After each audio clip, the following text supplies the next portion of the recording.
Next हमारा जो topic हम डिस्कस कर रहे हैं that is about electric dipole. ठीक है, तो आपको पहले ये पता होना चाहिए कि इलेक्ट्रिक डाइपोल होता क्या है। तो हमने कहा N electric dipole consist of a pair of equal and opposite charges separated by small distance. मतलब जब भी आपके पास कोई दो चार्ज पार्टिकल जिनके ऊपर अलग अलग चार्ज है बहुत ही छोटे डिस्टेंस से सेपरेटेड हों तो उसको हम इलेक्ट्रिक डाइपोल बोलते हैं। ठीक है, इलेक्ट्रिक डाइपोल के ऊपर जो टोटल चार्ज होता है that total charge is always zero and but this does not mean that the field of the electric dipole is zero. मतलब इलेक्ट्रिक डाइपोल का नेट इलेक्ट्रिक फील्ड ज़ीरो हो ये ज़रूरी नहीं होता। हमारा नेक्स्ट जो टॉपिक है वो है potential at a point due to an electric dipole. मतलब आपको इलेक्ट्रिक डाइपोल की वजह से पोटेंशियल निकालना है किसी भी एक सिंगल पॉइंट पे। हमने कंसीडर किया हमारा डाइपोल पोजीशन ए पर minus q charge, position B पर प्लस क्यू चार्ज और सेंटर को हमने ओ मान लिया कि हमें पोजीशन पी पर निकालना है पोटेंशियल और सेंटर से इसका डिस्टेंस आर है, प्लस क्यू से इसका चार्ज डिस्टेंस R2 है और ए पोजीशन से इसका डिस्टेंस R1 है। तो हमने कहा let us take the origin at the centre of the dipole.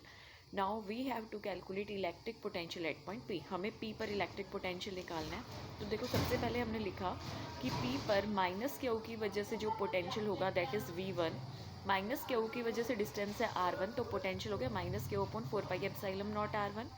ऐसे ही प्लस क्यू चार्ज की वजह से जो यहाँ पर है पोटेंशियल के लिए हमने लिखा V2 is equal to Q upon 4πε0 R2। क्योंकि पोटेंशियल एक स्केलर क्वांटिटी है तो आप डायरेक्ट टोटल पोटेंशियल को ऐड कर सकते हो और हमने लिखा total potential V is equal to V1 plus V2।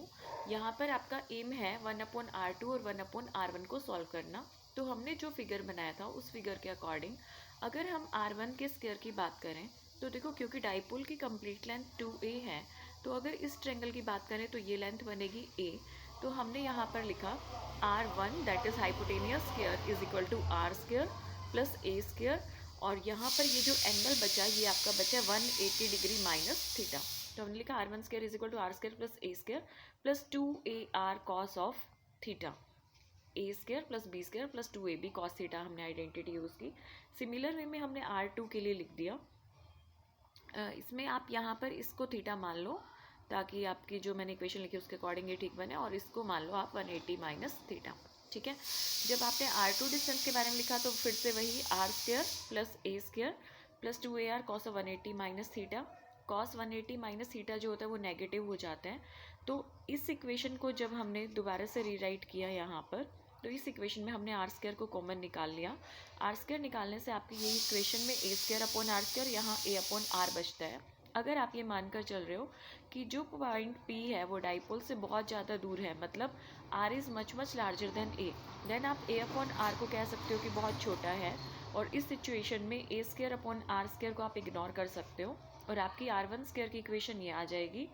Similar way में आपकी क्योंकि आपने R1 निकाल लिया तो 1/R1 आप लिख सकते हो, सिमिलर वे में 1/R2 आप लिख सकते हो और इन दोनों वैल्यूज़ को आप अपनी इक्वेशन नंबर फर्स्ट में पुट कर दो।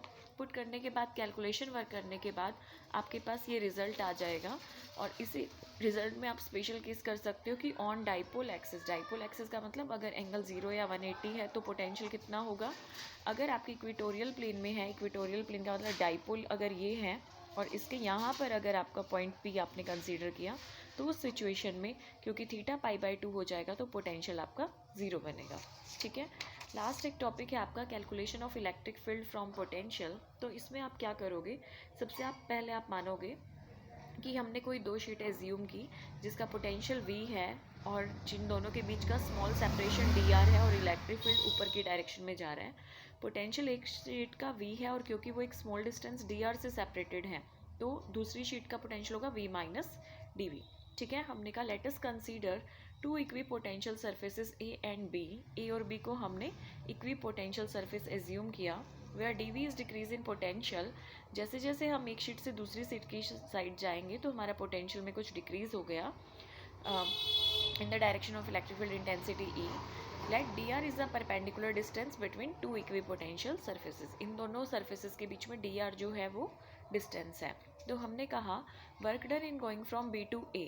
वर्क डन का फॉर्मूला हमने डिराइव किया था negative of E dot D R, equation 1 हो गई। और वर्क डन को आप इस तरह से भी लिख सकते हो, change in potential. Work done from B to A अगर लिखोगे तो potential at A minus potential at B. Potential at A अगर आपका वी है और पोटेंशियल एट बी आपका वी माइनस डी वी है, let this is A and let this is B. ठीक है, सॉल्व करोगे तो वर्क डन आ गया डी वी की फॉर्म में। Comparing equation 1 and 2, negative of E D R is equal to D V लिख सकते हो, और इसी को अब आप रीराइट कर सकते हो E is equal to minus D V upon D R, और in reality this is negative grad of V, इसीलिए हमने इसको नाम दे दिया नेगेटिव ऑफ पोटेंशियल ग्रेडियंट। ठीक है, सेकंड बुक की सेकंड यूनिट में कुछ 2 टॉपिक और हैं जिसमें आपको इलेक्ट्रिक पोटेंशियल निकालना है due to a spherical shell और due to a solid sphere. ठीक है, तो वैसे तो हम पहले ये टॉपिक कर चुके हैं, इलेक्ट्रिक फील्ड निकाल चुके हैं हम इन्हीं दोनों टॉपिक का, जब हमने डाइपोल से पहले वाला टॉपिक किया था। पर मे बी क्वेश्चन में पूछा जा सकता है कि इलेक्ट्रिक डाइपोल की वजह से ये दोनों टॉपिक सॉल्व करो, तो ये टॉपिक हम बाद में देखेंगे। ठीक है।